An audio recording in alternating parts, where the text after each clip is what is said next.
తిరుమల శ్రీవారి లడ్డూ ప్రసాదం తయారీకి నాణ్యత లేని నెయ్యిని వినియోగించినట్లు తేలడంతో ఏపీ వ్యాప్తంగా ఉన్న ప్రముఖ దేవస్థానాలు అలజడి మొదలైంది.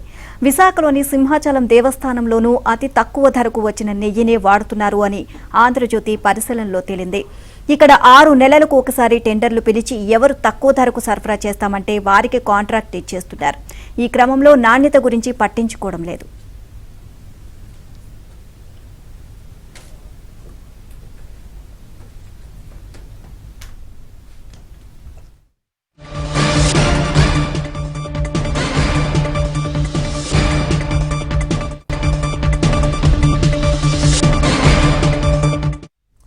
సింహాచలం దేవస్థానానికి Sri Vijaya Visakha milk producers private limited చాలా కాలంగా నెయ్యి సరఫరా చేస్తోంది.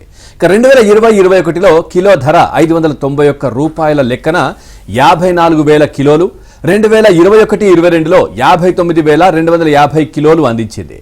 ఇక 2022-23లో ఉత్తరప్రదేశ్కు చెందిన premier agrotech foods private limited సంస్థ కిలో 393 రూపాయలకే ఇస్తామని టెండర్ వేయడంతో వారికి కాంట్రాక్ట్ ఇచ్చి 54,000 కిలోల నెయ్యి కొనుగోలు చేశారు. దాని డైరెక్టర్లంతా హిందూయేతరులేనని ఆ సంస్థ వెబ్సైట్లో చూపిస్తోంది.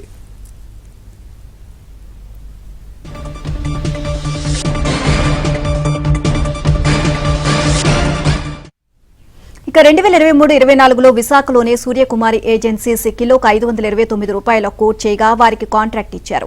ఆ సంస్థ 26,430 కిలోలు సరఫరా చేసింది. ప్రస్తుత ఆర్థిక సంవత్సరం 2024-25 కాంట్రాక్ట్ను గోదావరి జిల్లాలకు చెందిన రైతు డైరీ సంస్థ దక్కించుకుంది. ఈ సంస్థ కిలో 344 రూపాయలకే కోట్ చేసింది. వారి నుంచి 47,175 కిలోల నెయ్యికి ఆర్డర్ ఇచ్చారు. వాస్తవానికి విశాఖ డైరీ నెయ్యి కిలో 660 రూపాయల చొప్పున మార్కెట్లో విక్రయిస్తున్నారు. టోక్నా తీసుకుంటున్నారు అనే ఉద్దేశంతో కిలో 591 రూపాయలకే దేవస్థానానికి గతంలో సరఫరా చేశారు. సింహాచలం దేవస్థానం ప్రసాదాల్లో నాణ్యత లేదని చాలా కాలంగా భక్తులు ఆరోపిస్తున్నా అధికారులు పట్టనట్లు వ్యవహరిస్తున్నారు.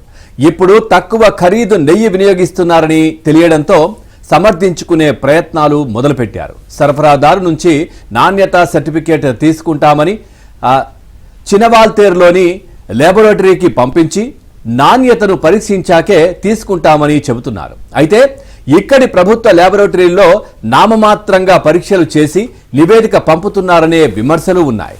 ఆ ల్యాబొరేటరీ నివేదికను ప్రామాణికంగా తీసుకుని సింహాచలం దేవస్థానం నెయ్యిని కొనుగోలు చేయడమేంటనే ప్రశ్న వినిపిస్తోంది.